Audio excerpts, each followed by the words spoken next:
Buenos días, bienvenidos a la tercera jornada de nuestro curso de verano de Humanidades Digitales, de Tecnologías Aplicadas al Estudio de la Poesía.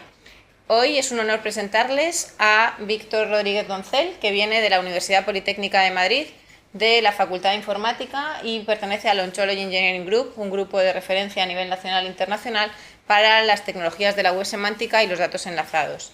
En esta sesión de hoy, pues el tema central será la web semántica y pues sus aplicaciones a distintos ámbitos de la poesía. Muchas gracias, Víctor. Bienvenido. Muchas gracias, Elena. A lo largo de las siguientes 2 horas, Elena Montiel Ponsoda, que está sentada aquí delante, y yo intentaremos instruiros sobre el aprovechamiento de las tecnologías semánticas y cómo aprovechar los recursos enlazados en la web para el análisis de textos multilingües. Los objetivos de este curso, de esta sesión, de esta mañana, son aprender a aprovechar las tecnologías semánticas y los datos enlazados, conociendo primero qué son las tecnologías semánticas y qué son los datos enlazados, conocer cómo se consumen estos datos, son datos abiertos que están publicados siguiendo estándares internacionales, estándares publicados por el consorcio W3C, que es el consorcio que publica las especificaciones técnicas de la web. Y esta sesión tendrá también una parte práctica donde consumiremos algunos datos a manera de ejemplo. Esto nos ocupará la primera hora. La segunda hora la dedicaremos a estudiar algunos recursos concretos para el análisis de textos multilingües. En particular, estudiaremos el modelo Ontolex Lemon y las herramientas BabelNet y Babelfy que Elena os presentará.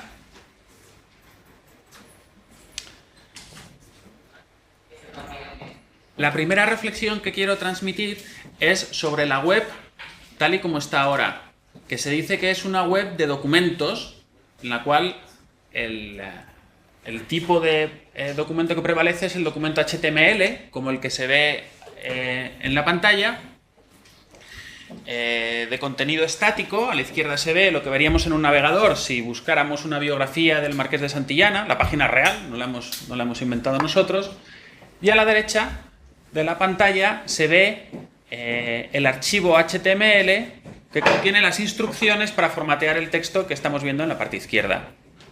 Entonces, la información que contiene un archivo HTML es información de tipo de cómo formatear el documento, que va en negrita, que no va en negrita, dónde va una tabla, dónde no va una tabla. Pero no existe una estructuración del texto que permita a las máquinas acceder a información concreta.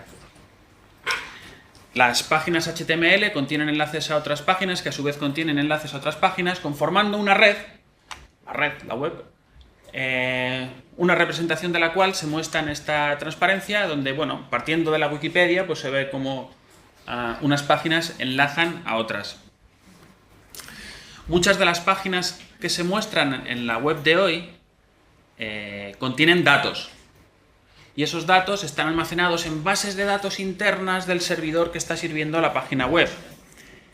Estos datos son accesibles a nosotros, puesto que lo podemos verlos, como se ve en la transparencia.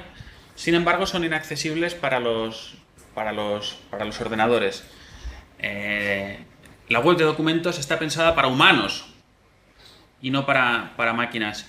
De manera que cuando hacemos una búsqueda en Google, en realidad lo que se recorren son los índices de una granja de servidores que habrá en algún lugar y podemos acceder a una página y a otra, pero no podemos relacionar la información de una con la información de otra. Este no es el único problema. Hay más problemas y más limitaciones de la web clásica que nos impiden a los ordenadores aprovechar todo el potencial que hay en la web. Es decir, la web está llena de datos, llena de información que podríamos utilizar para nuestra investigación, para cualquier cosa que nos interese, y sin embargo no es fácilmente accesible para los no humanos, para una máquina, para un algoritmo, para un programa de ordenador. Los datos no están conectados, a veces hay que descargarlo para ser consumido, son difíciles de integrar. Quizás en un documento encontremos Marqués de Santillana, quizás en otro encontremos Íñigo López de Mendoza, pero una máquina no sabe cómo conectarlos. Para superar estas limitaciones de la web clásica, la web de documentos, la web tradicional, se propuso hace ya 20 años la web semántica. Entonces, este texto, escrito por Tim Berners-Lee, que fue el fundador de la web, por así decirlo, que hoy día es un Sir, ha recibido todas las distinciones posibles por su trabajo. Bueno, pues él escribía hace ya 20 años este texto que se ve en la pantalla, en la cual ya avanzaba como toda la información que está en la web, está muy bien que la veamos las personas, pero sería mejor si también la pudieran ver las máquinas. De esta manera podrían ponerse en funcionamiento algoritmos de inteligencia artificial, podrían encontrarse patrones, establecerse relaciones automáticamente que nosotros los humanos no somos tan buenos haciendo. Entonces, en esta web semántica, como decía antes, propuesta hace 20 años y que apenas ahora comienza a implementarse, lo que sería deseable es conectar entidades, piezas de información que están dispersas en las diferentes webs que hay las diferentes páginas que hay en la web. Entonces, siguiendo el ejemplo que veíamos antes, quizás nos gustaría cruzar los datos que están en una base de datos de obras del Marqués de Santillana con otra base de datos con las ventas que están en la librería Casa del Libro, por ejemplo. Bueno, pues las tecnologías de la web semántica precisamente lo que se ocupan es de favorecer esto, y para ello establecen que todos los recursos dignos de mención, todas las cosas que hay en el mundo que nos interesan, cualquier persona, concepto, palabra, puede ser identificado con una URI. Es decir, como si fuera con una dirección de una página web. La URI como identificador de recursos. Entonces, en este ejemplo, orquestado en torno al Marqués de Santillana, vemos, al menos hay más, 3 identificadores que identifican al Marqués de Santillana. El primero, el de arriba del todo, que aparece datos BNE, es la identificación del Marqués de Santillana para la Biblioteca Nacional. La Biblioteca Nacional, por supuesto, tiene su base de datos con sus libros, sus autores. La manera de identificar al Marqués de Santillana es con esa URI, con esa dirección web. El segundo ejemplo, el que está en la mitad de la pantalla, es el identificador del Marqués de Santillana en la Wikipedia, que es la versión de datos de la Wikipedia. Es decir, en la Wikipedia, claro, el Marqués de Santillana tiene su página web. Claro, qué mejor URI para identificarla que la de la Wikipedia. Y finalmente, en el tercer ejemplo, aparecería el identificador del Marqués de Santillana dentro de la Biblioteca Virtual de Andalucía. El Marqués de Santillana aparece en muchas otras páginas y también tiene otros cuantos identificadores en la web. Entonces, estos identificadores identifican recursos. En este caso, el Marqués de Santillana. Un recurso es cualquier entidad sobre la cual merezca pensarse. Un libro, un autor, una persona.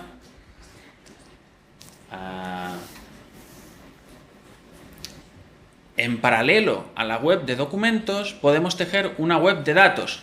Si la web de documentos es aquella que está dirigida al humano, que tiene hiperenlaces, donde podemos clicar, etc., la web de datos es aquella que relaciona todos estos identificadores, atribuyéndoles datos y estableciendo relaciones entre ellos. La gracia es que esto está hecho de una manera transparente para el usuario de Internet, de manera que cuando alguien teclea una URI que identifica un concepto en un navegador, obtiene información, en este caso quizás sería un mapa o la página web del Marqués de Santillana, etc. Sin embargo, si la consulta la realiza una máquina, lo que va a obtener no es una página HTML con fotos, etc., sino va a obtener datos que va a poder procesar. Es decir, existe una web de datos en paralelo a la web de documentos. Esta transparencia, esta imagen, lo que muestra es la página web. Si buscamos al Marqués de Santillana en la Biblioteca Nacional, aparece, no se ve muy bien, pero bueno, ahí aparecen algunas fotos de algunos libros, etc. En la parte de abajo a la derecha es la información que está destinada a los ordenadores cuando consultamos esa web que identifica al Marqués de Santillana. Web de datos, web de documentos. Una para máquinas, otra para humanos. Análogamente podemos ver los datos que se encuentran relativos al Marqués de Santillana en la Wikipedia y en su intermediario que es la Divipedia, y la página de la Biblioteca Virtual de Andalucía junto con los datos, deliberadamente puesto para que no se vean. Lo que quiero es transmitir la idea de que hay información disponible para las máquinas. La Divipedia es un recurso muy importante en la web de datos y por eso quiero detenerme y explicarla un poquito más. La Divipedia es la versión de datos de la Wikipedia. Seguro que habéis visitado la Wikipedia, seguro que os habéis fijado en unas cajitas que aparecen a la derecha de cada página. Estas cajitas se llaman infoboxes. Y si os habéis fijado ya tienen información estructurada, como cuando se trata de la biografía de una persona, año de nacimiento, lugar de nacimiento. Esta información que ya está casi estructurada se recolecta y se pone en forma consumible para los ordenadores y ya cabe concebir esa consulta que proponíamos antes que decía cuáles son las obras del Marqués de Santillana, cuáles son los datos de ventas, etc.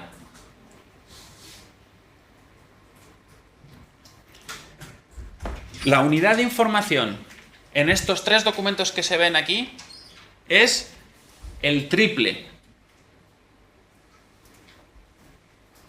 Y el modelo en el cual están organizados los datos se llama RDF. RDF significa Resource Description Framework. Todo orbita en torno a recursos. Y la unidad de información, como digo, es el triple, que consta de un sujeto, de un predicado y de un objeto. Sujeto y predicado son siempre URIs, es decir, identificadores de conceptos, identificadores de personas. El objeto puede ser una URI o, bueno, también puede ser un número. De manera que una pieza mínima de información podría ser el Marqués de Santillana nació en, tal año. Donde Marqués de Santillana viene identificado por la URI, por esa dirección web que veíamos antes. Y el nació en viene identificado por una URI que mucha gente entenderá, es decir, aquellos expertos en la web semántica ya saben cómo es la URI que representa nació en.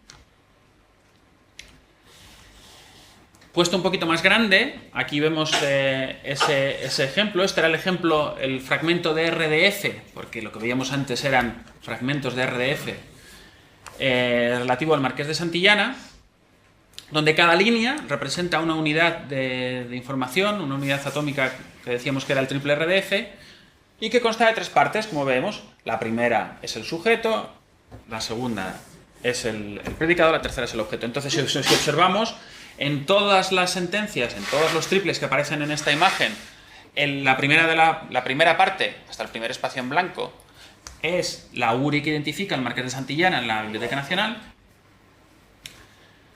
La segunda tiene valores diferentes. Por ejemplo, podemos ver si nos fijamos en la segunda línea, podemos interpretarlo como que el recurso Marqués de Santillana lo podemos etiquetar como Santillana, Íñigo de... Se corta la pantalla, pero ya aparecería el nombre completo.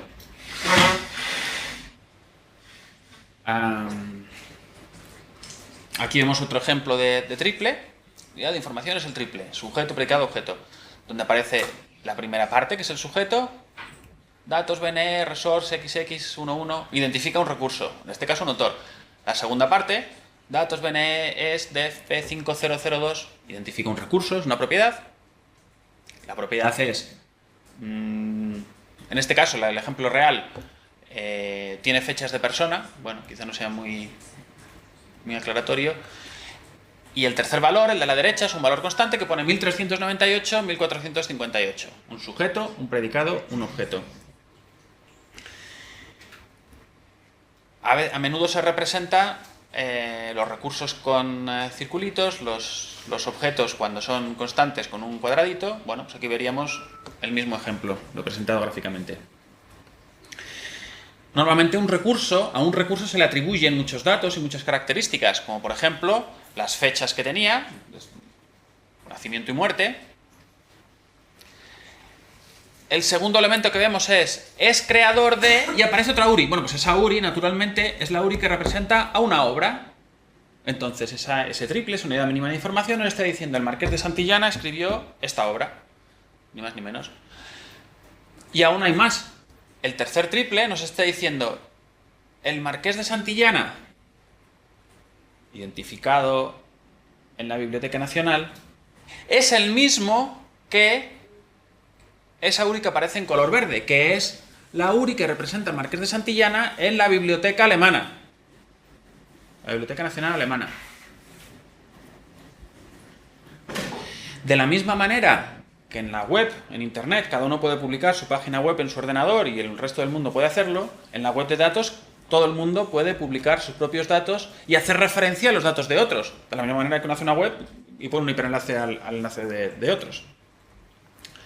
Y podemos aprovechar información que estaba en la Biblioteca Nacional Alemana que no está en la española, como por ejemplo nombres alternativos del Marqués de Santillana. Y tenemos aquí una lista muy larga con posibles nombres alternativos que nos puede servir para nuestros algoritmos, para lo que necesitemos.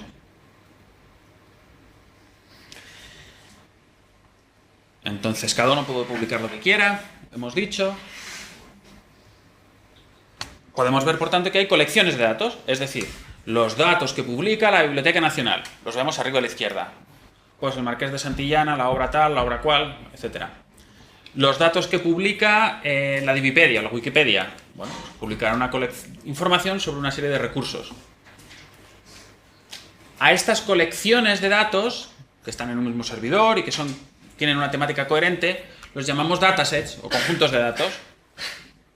Y si os habéis fijado en la transparencia anterior, alguno de los triples de un conjunto de datos puede hacer referencia a otro conjunto de datos, algún triple en otro conjunto de datos.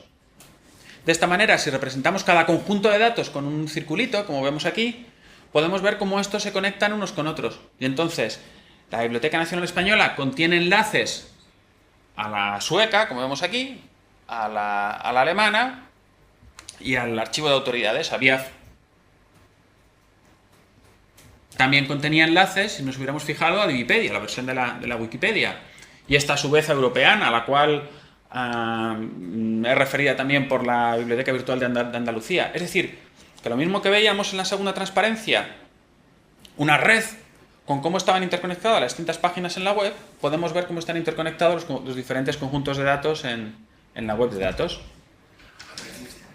Esta idea se representa entonces con una nube de datos enlazados, con una nube de círculos conectados. En esta transparencia vemos a Tim Berners-Lee, a quien nos referíamos antes, presentando esta idea en el 2009.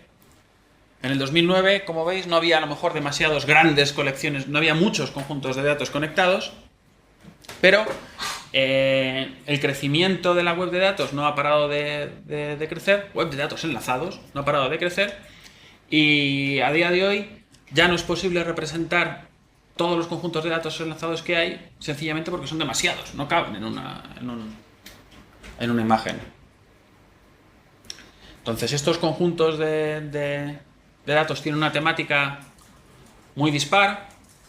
Los conjuntos de datos de la BBC, los de la biblioteca, los de cualquier aspecto que sea interesante tiene un conjunto de datos. Aquí mencionaremos hoy solamente 2 o 3 que nos son interesantes porque nos pueden servir para el estudio de textos multilingües. Datos enlazados, por tanto, son aquellos documentos RDF que satisfacen ciertas propiedades, que utilizan identificadores globales para identificar los recursos, autores, libros, que se ven en RDF, naturalmente, que tienen como mecanismo de acceso HTTP, es decir, el mismo mecanismo de acceso que existe en la web normal para obtener un documento. Son las mismas tecnologías. Y que, naturalmente, estén conectados unos con otros. Estos son los requisitos sobre los cuales no quiero insistir más. La mayoría de estos datos que están en esta web de datos son datos abiertos. Datos abiertos entendido como datos a los que cualquiera puede acceder, utilizar y compartir.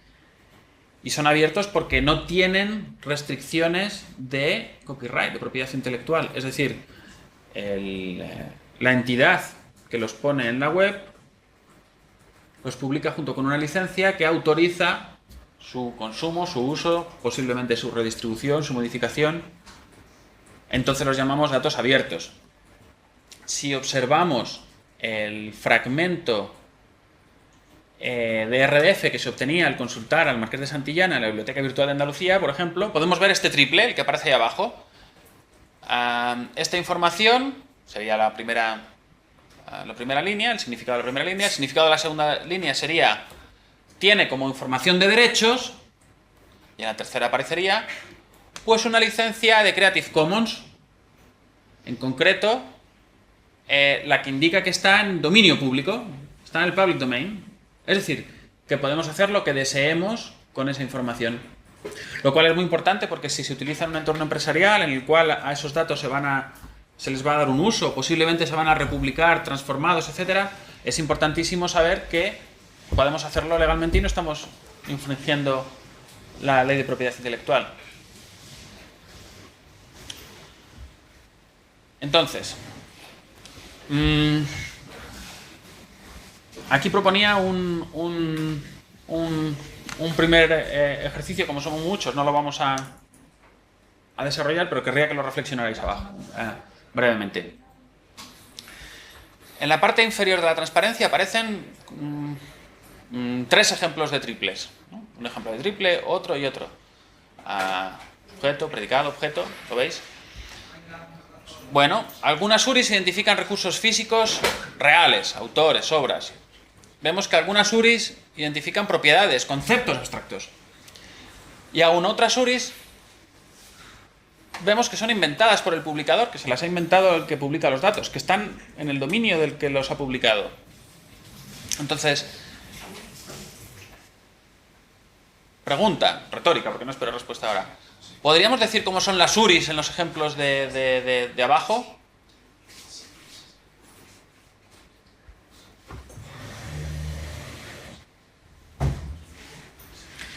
Bueno, pues las comento de viva voz, algunas de ellas.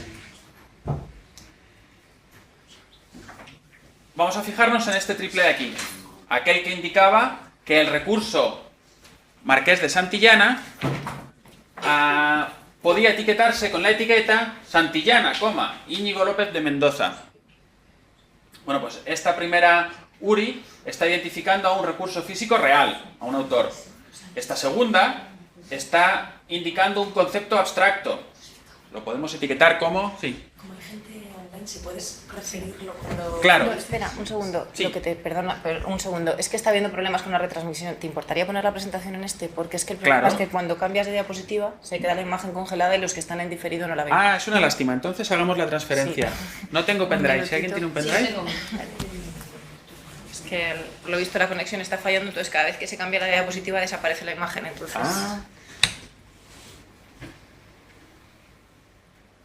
bueno, sí que tenía al final, perdona. Encontré el mío al final.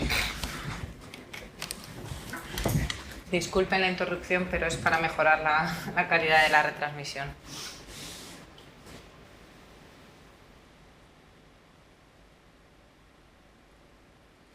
Voy a copiar también la de Elena. Así, pues.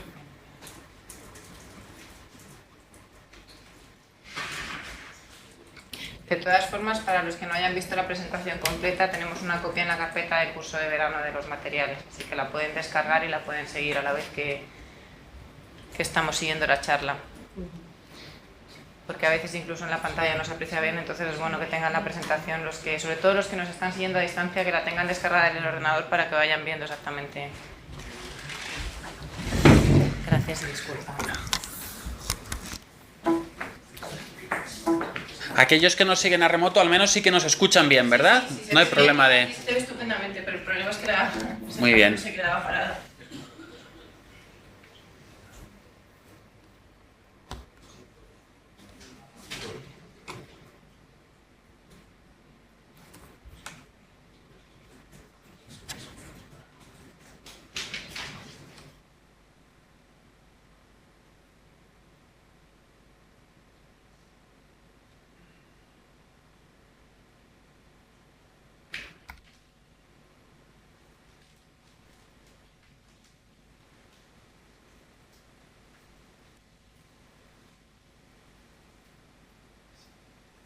Nos habíamos quedado en la reflexión sobre la naturaleza de los recursos, de las URIs, y cómo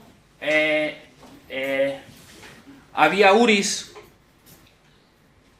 de diferente naturaleza, unas que eran definidas por el propio publicador de los datos. Por ejemplo, estábamos con este segundo ejemplo, que era un triple publicado por la Biblioteca Nacional, y como la primera de las URIs, que se llama datosbne.es, es una URI que está dentro del dominio del publicador de datos, es decir, datosbne.es es bibliotecanacionaldeespaña.es, es decir, es una URI acuñada, inventada, por la propia Biblioteca Nacional.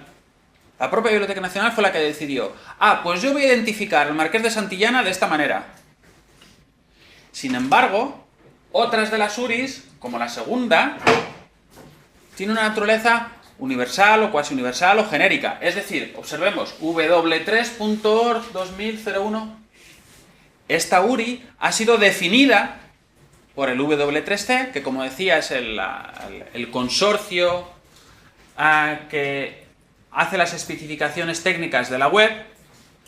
En una de esas especificaciones determinó que esta URI se debía utilizar para asignar una etiqueta legible a los humanos a los recursos. De manera que el señor que se dedicó a señora que se dedicó a publicar este triple en el ordenador de la Biblioteca Nacional utilizó tanto triples suyos, URIs dentro de su dominio, como URIs ajenas y que todo el mundo entiende. Vemos que algunas URIs se utilizan también para indicar propiedades y otras para recursos. Esto está claro que es una persona, el segundo está claro que es un concepto. Y por tanto vemos que el recurso es el elemento central en la web de datos y que tiene un uso muy dispar. En este segundo triple del que hablaba antes, también quiero hacer notar la diferente naturaleza de la segunda URI, en el sentido de que es un esquema de datos. Me explico. Cuando decimos que el Marqués de Santillana es una persona, Marqués de Santillana es un dato, persona es un concepto abstracto al cual le podemos atribuir más propiedades y podemos hablar de ello. Es un modelo, es una parte de un modelo. Entonces, en el triple que dice el Marqués de Santillana es una persona, estamos relacionando datos con entidades en un modelo.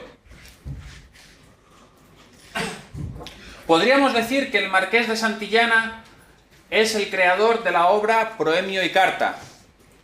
Y también podríamos decir donde Marqués de Santillana es una persona y donde Proemio y Carta es una obra.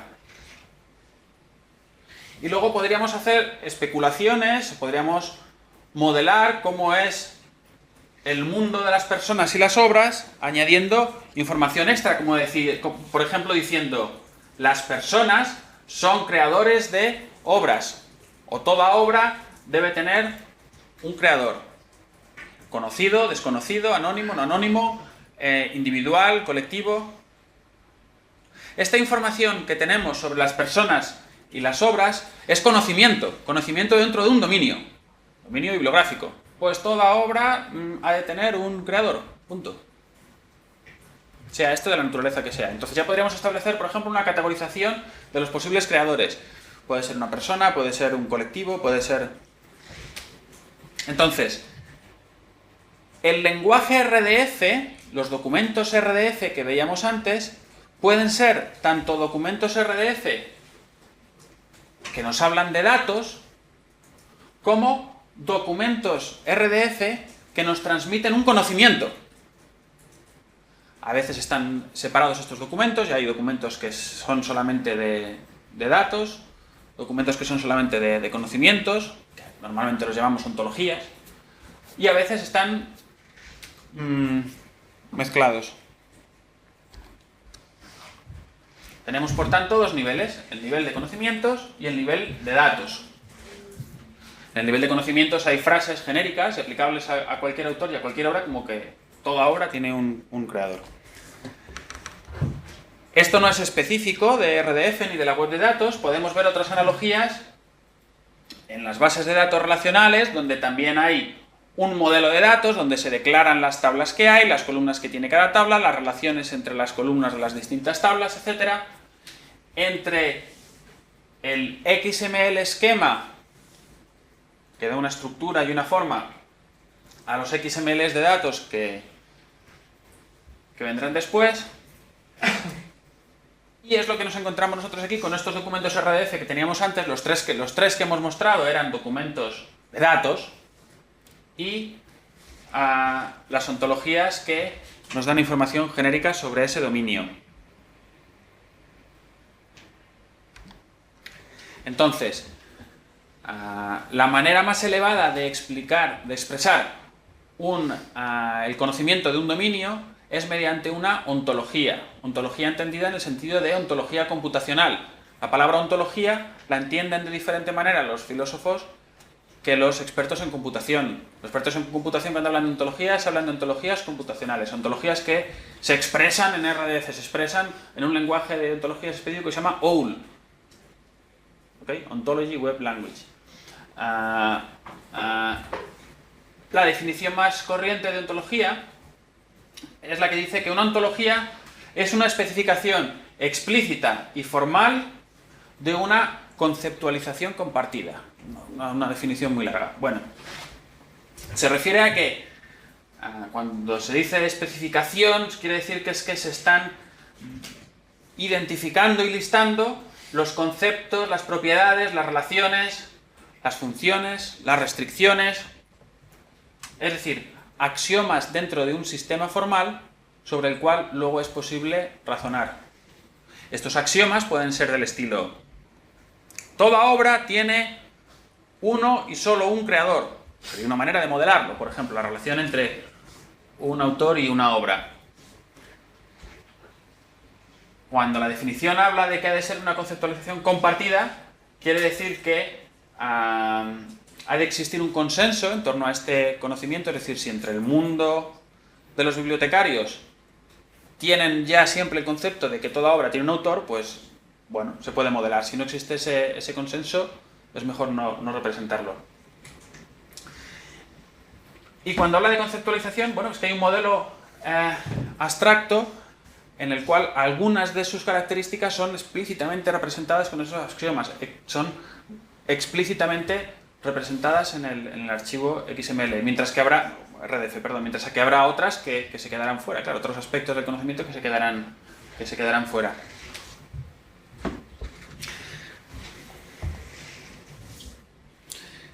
Hasta aquí viene la parte teórica. En los 20 minutos que nos quedan vamos a pasar a hacer la parte práctica, la parte de los ejercicios. Me detengo aquí un instante. ¿Hay algún concepto que no haya quedado claro o que deseéis que yo repita o que lo explique de otra manera? ¿Me he explicado bien? Pues pasamos a los ejercicios.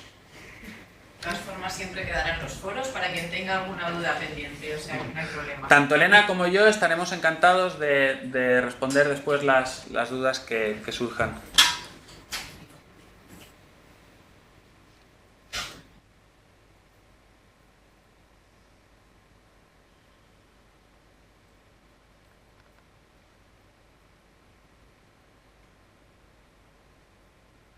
Quiero hacer notar que la densidad de conceptos que hemos transmitido en esta primera sesión ha sido muy alta. Hemos explicado muchas cosas que en otros cursos se explican muy despacito. El concepto de qué es una ontología, qué es un archivo RDF, etc. Me he limitado a explicar las nociones básicas, fundamentales, que creo que son las que os van a ser de más utilidad, pero que esto de lo que hemos estado hablando es todo un mundo, pero que por fortuna es un mundo abierto.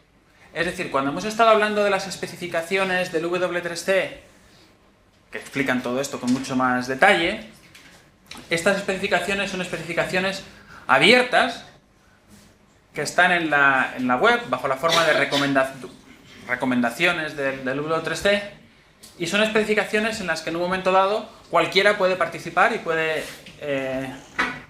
colaborar en su edición, cuando están en fase de edición, claro.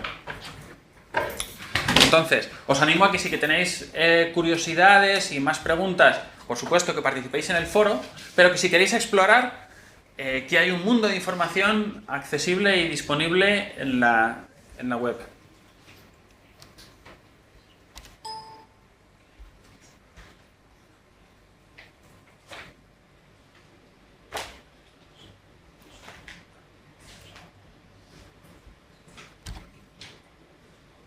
Bueno, creo que tenéis portátil la mayoría de vosotros, ¿verdad? Creo que sí. Estupendo. Entonces, el primer ejercicio que os propongo es el de encontrar en el Cervantes virtual, una página web, los metadatos en RDF de la obra Proemio y Carta del Marqués de Santillana. Entonces, la tarea sencillamente es identificar dónde están esos datos, descargarlo en un archivo, porque es un archivo, se puede ver como un archivo, y abrirlo con un visor cualquiera, con un editor de texto cualquiera.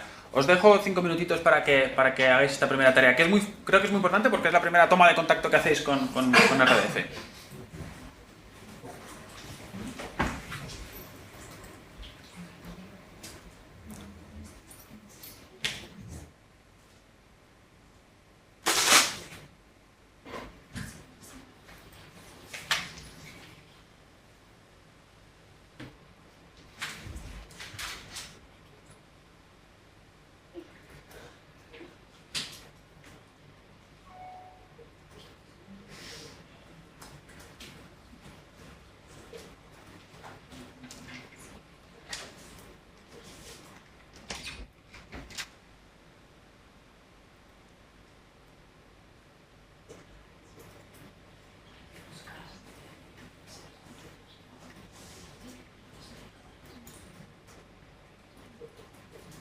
¿Alguien lo tiene ya? Bien, alguien lo tiene. Es factible la tarea, por tanto.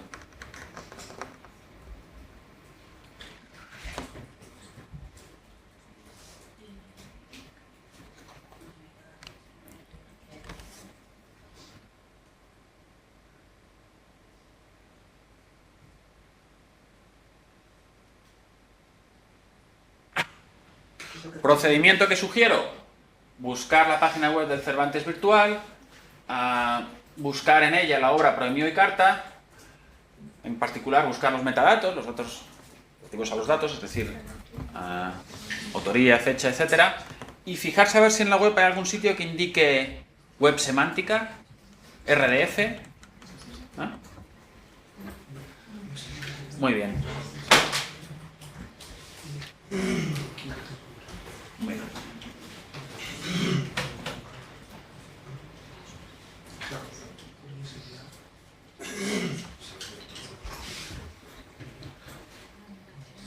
¿Cuántos de vosotros lo tenéis? ¿Podéis levantar la mano, al menos los que están aquí? Muy bien, esta banda lo tiene. ¡Ah, estupendo! Muy bien, magnífico. No tengo contacto sobre los que están en remoto, pero supongo que también lo han hecho. Muy bien. La primera observación que hago es que RDF es un modelo de datos, es un modelo abstracto.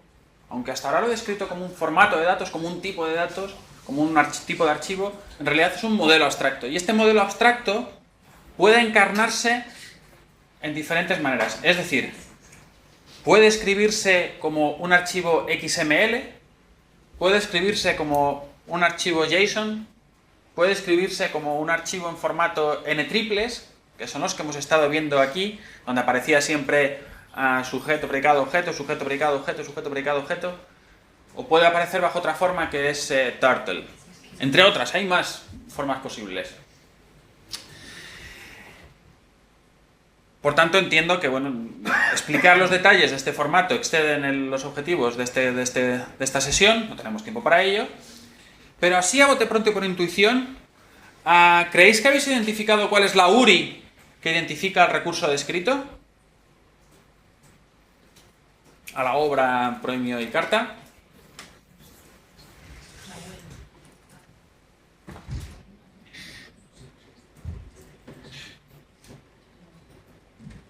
para demostrar la sencillez de pasar de un formato a otro, y si seguís la pantalla, voy a hacer en directo delante de vosotros la conversión de un formato a otro para que veáis cómo se...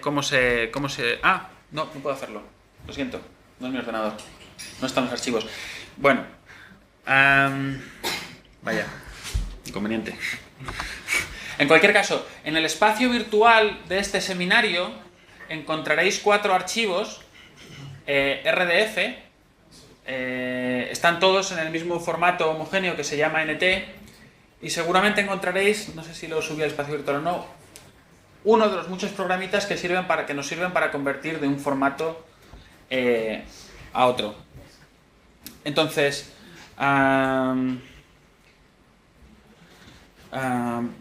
voy a mostrar el archivo de todas formas para que se vea. Merece la pena perder un minutito, así seguimos. Un segundito.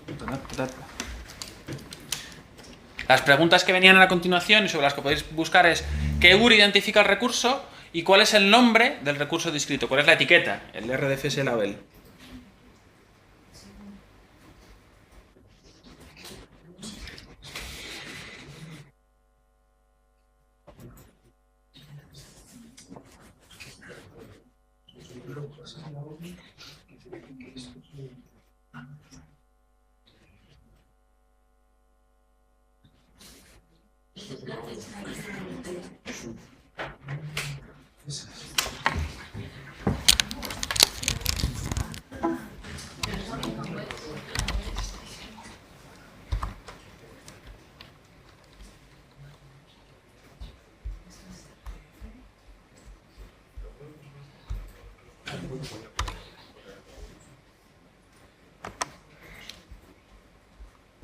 Entonces,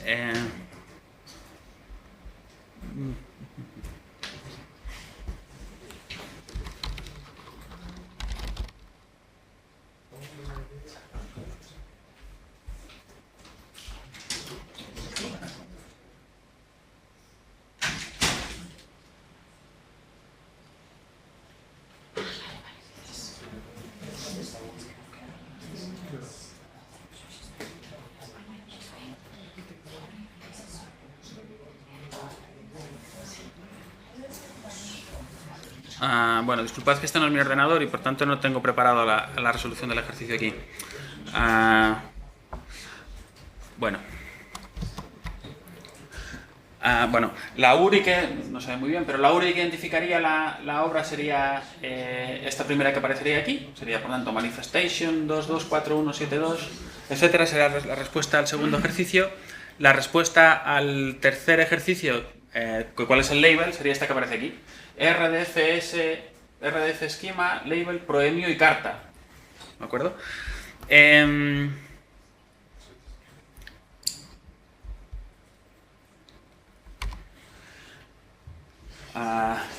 Lo que quería mostrar era cómo se pasaba de un formato de RDF a otro, de una serialización de RDF a otro. El siguiente ejercicio sería: ¿podríais identificar en ese archivo cómo viene representado el idioma de la obra? ¿Aparece con un recurso, con una URI, con una constante, con ambas? ¿Podréis buscar en el archivo cómo viene representado el idioma?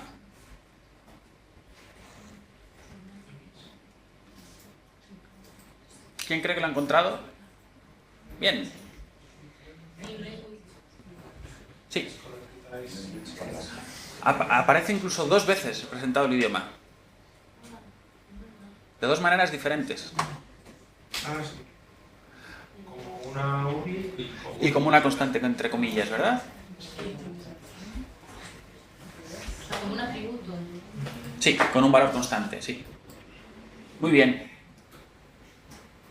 ¿Habéis encontrado el resto? Es que no estoy seguro de que tengáis editores de texto. ¿Habéis podido abrir el archivo con los datos RDF? ¿Habéis podido encontrar, ya sé que es un texto abstruso, la cadena ES entre comillas, que identifica español, en algún sitio por allí? Sin comillas sí, pero con comillas no. Sin comillas sí. De hecho, el lenguaje, en la línea que es no sé qué lenguaje, al final sale ES, pero sin comillas. Muy bien, entonces es seguramente una URI, parece como una dirección de una web. Sí, sí, sí. Muy bien, en ese caso aparece como un recurso. No lo tengo delante y no puedo hacerlo, o sea que necesitaré vuestra ayuda. ¿Cuál es el dominio de esa URI? Es decir, no sé qué.com, no sé qué.es, ¿cuál es el dominio? www.w3.org/2001/XML esquema. Sí, Cuadradito de este, strict. sí. Sí, y luego también hay uno en el dominio de Cervantes. Data Cervantes virtual. Dentro de Cervantes Virtual. Language es- Perfecto. Es decir, dentro de Cervantes Virtual, es decir, los señores centrales de Cervantes Virtual han asignado una URI para cada idioma. Hemos dicho al principio de la sesión que las URIs pueden representar personas, autores, libros, cualquier concepto, también idiomas. En este caso, si navegáramos, me da rabia porque no lo puedo hacer yo aquí ahora, si navegáramos hacia esa URI y obtuviéramos el documento RDF que se obtiene en esa URI, veríamos que está a su vez conectado a otras URIs que identifican el idioma, por ejemplo, a la de la de Wikipedia o, por ejemplo, a la Biblioteca del Congreso de los Estados Unidos. La Biblioteca del Congreso de los Estados Unidos es la URI que se adopta generalmente para especificar los idiomas. Y cosas así como muy universales como los idiomas estarán especificadas por el W3C. Entonces, ¿no sería más lógico hacer referencia solo al W3C y hacer todo un referencial? La reflexión es estupenda y maravillosa. No lo cubren todo. No lo cubren todo y en ocasiones, aun allí donde el W3C ha definido una URI con un determinado significado, ha terminado imponiéndose la URI definida por otro organismo. Entonces, el propósito de hecho de este ejercicio era poner de manifiesto cómo, en este caso, la URI hegemónica, la que todo el mundo utilizaría para describir un idioma a nivel mundial, o no todo el mundo, pero sí mayoritariamente, es la de la Biblioteca del Congreso de los Estados Unidos. ¿Y por qué? Pues seguramente porque fueron los primeros que lo hicieron y los demás que empezaron a escribir RDF dijeron, ay, ¿qué utilizo para referenciar el idioma? Ah, pues lo de la librería del Congreso de Estados Unidos. Sí, pero biblioteconomía Entonces, hay un ecosistema de vocabularios y de recursos donde, bueno, algunos tienen éxito, otros no. Está en vuestra mano definir URIs y atribuirles un significado. Es decir, pues yo voy a inventarme una URI para representar el idioma español. Bueno, puedes hacerlo, pero probablemente nadie utilice esa URI y nadie la comprenda. Si quieres, sí que tienes internet. Sí, internet sí tengo, lo que no tengo... bueno, sí podríamos hacer el ejercicio, ¿no? Sí, venga, tenemos 5 minutos, los aprovecho para hacer esto. Es una buena idea. ¿Y Sí. esto no deja la cuestión de las ontologías un poco en un estado laxo? Sí, entonces, Claro. sí, ¿cuál es el rol de las ontologías en todo esto? Estos archivos RDF podrían publicarse sin una ontología detrás, nada lo impediría, eso está claro. Sin embargo, es una buena práctica y facilitará que las máquinas puedan razonar sobre estos datos si los datos que aquí aparecen vienen referenciados a un modelo expresado con una ontología. Es decir, voy a intentar navegar porque creo que sí que llegaremos a alguna ontología. No sé cómo se reduce el zoom. Lo que me falta es un editor de texto un poquito menos gigantesco. No sé si conseguiré encontrar aquí el idioma. Sí. Por eso, y dada la diversidad de URIs que pueden hacer referencia al mismo concepto, a la misma entidad, es tan importante el uso de los mapeos. Es decir, también es posible decir, como decíamos antes, pues yo me voy a crear mi URI para representar el idioma. Bueno, lo puedes hacer, pero si uno de los triples que añades, una de las piezas de información que añades, es decir, bueno, esto que yo acabo de inventarme en realidad es lo mismo que idioma según la Biblioteca del Congreso de Estados Unidos. A ese tipo de triples se le llaman mapeos y tienen singular importancia porque son los que nos permiten en realidad navegar y establecer conexiones recónditas donde en principio no las veíamos. Entonces, a ver si conseguimos encontrar el idioma de aquí por alguna parte. Un momento.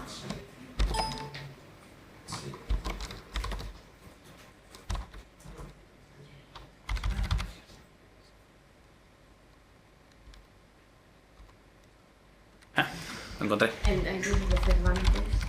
Entonces, esta URI yo la podría poner en un navegador.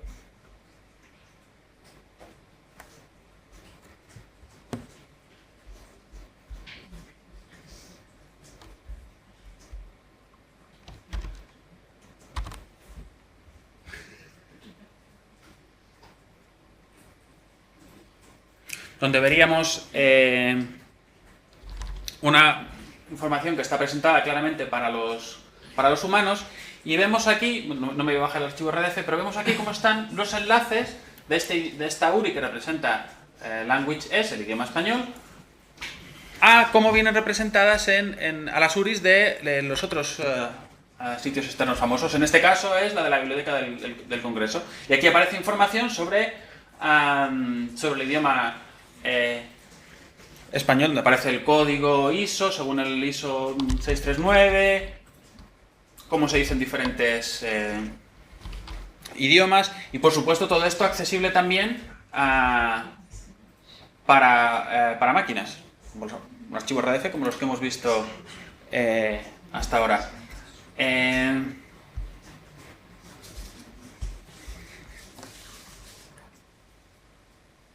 Vuelvo, por tanto, sobre las preguntas que teníamos aquí. Ejercicio 6. Si el idioma viene identificado como un recurso, identificar con qué otros datasets está enlazado.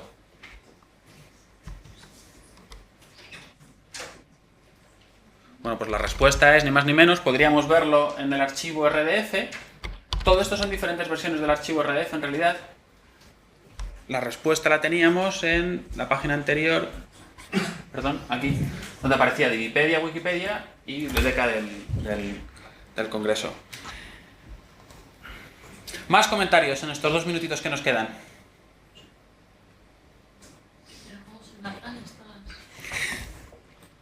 Sí. Sí, un momentito. Habíamos partido de este archivo que nos habíamos descargado de la página del Cervantes virtual. Y nos había llegado a esta página. Y en esta página tenemos aquí donde pone RDF. Y aquí nos podemos Data Downloading. Nos podemos descargar los datos. Y entonces se descarga este archivo donde yo... bueno, son 40 megas, aquí lo tenemos.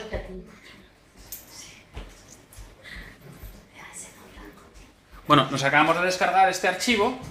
Son 40 megas, que son los datos dentro de esta página. Ahí habrá triples.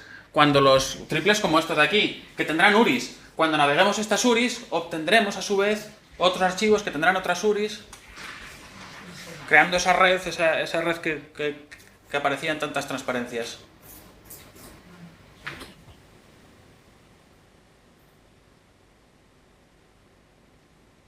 ¿Más dudas, comentarios? Sí. Yo soy ignorante en este tema, disculpa. Para eso estamos. Pero ¿cómo se construye esto? O sea, ¿lo construye a través de buscadores y se van haciendo estas páginas? ¿O lo escribe uno a mano? Porque me parece muy complejo para poner sí. uno a uno, ¿no? Sí, claro. La pregunta es muy buena porque es muy práctica, es de carácter muy práctico. Muy bien. Y yo tengo mi colección, yo quiero publicar datos. Bueno, la pregunta no se oye para los que están fuera. Levantad la voz o repetirla vosotros. Yo repetiré la pregunta. ¿Cuál es el proceso de generación de estos datos? ¿Cómo se generan? ¿Cómo se generan? ¿Cómo se crean? Bueno, la respuesta naif más sencilla sería: podría abrir un archivo de texto como este, escribir los triples uno a uno, publicarlo en la web y ya serían datos enlazados. Ese procedimiento, naturalmente, no es nada práctico ni nada común. Solamente con fines académicos o escolares podríamos hacer el ejercicio y lo habríamos hecho. Lo habitual es que el que publique datos ya tenga una colección de datos, pues a lo mejor en un Excel, en una base de datos. Entonces, utilizará software específico que cogerá el Excel o la base de datos relacional y la transformará en un archivo RDF. Ese archivo de RDF luego lo pondrá en la web y ya será accesible para todo el mundo. De hecho, hay al menos 3 maneras de publicar RDF. Aquí hemos visto en esta sesión, porque solamente disponíamos de 1 hora, archivos RDF publicados como un archivo. Pum, te lo descargas y ya está. Existen otras maneras de publicar RDF. Por ejemplo, mediante servidores que sirven RDF y que dan respuesta a un lenguaje de consultas específico para RDF. De manera que SQL es un lenguaje de consultas que permite hacer consultas a una base de datos relacional. Bueno, pues hay un lenguaje que permite hacer consultas para datos en RDF. Ese lenguaje se llama Sparkle y, bueno, la sintaxis es muy sencilla y es la que permite escribir consultas cruzadas de, pues, de tal base de datos, mira a ver si me traes el año en el que nació el Marqués de Santillana, de la casa del libro tráeme el número de la cifra de ventas y de allá tráeme no sé qué, y a ver qué información sacamos. Por tanto, en la práctica se toman base de datos ya existentes o un Excel o lo que sea, algo que ya exista, y puede ser tan sencillo como publicar un archivo, puede ser tan complicado como instalar un software específico que da respuesta a consultas más complejas. ¿Más preguntas? ¿Qué pasa si las informaciones son ligeramente diferentes? Es lo que sucede siempre. Tiene las mismas maravillas y los mismos problemas que tiene la web. Que nada te impide publicar a cualquiera y nada impide que la información que se publique sea falsa. Bien porque es inexacta, por un error o porque deliberadamente introduces información falsa. Y también sucede, al igual que en la web, con mucha frecuencia, que estas URIs que enlazan unos datos con otros, la buscas en el navegador, ¡pum! ¡Ay! Error, 404, no lo encuentro. También sucede. Tiene las mismas ventajas y desventajas que la web de documentos.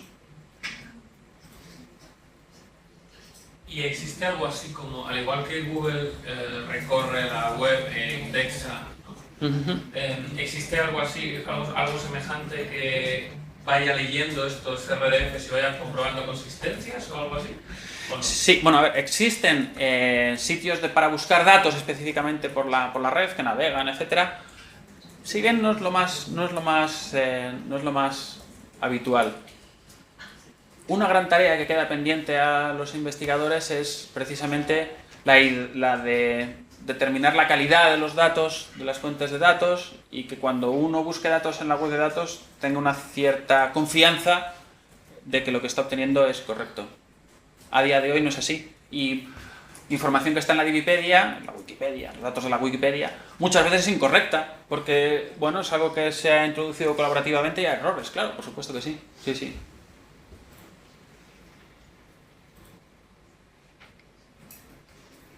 ¿Más cosas?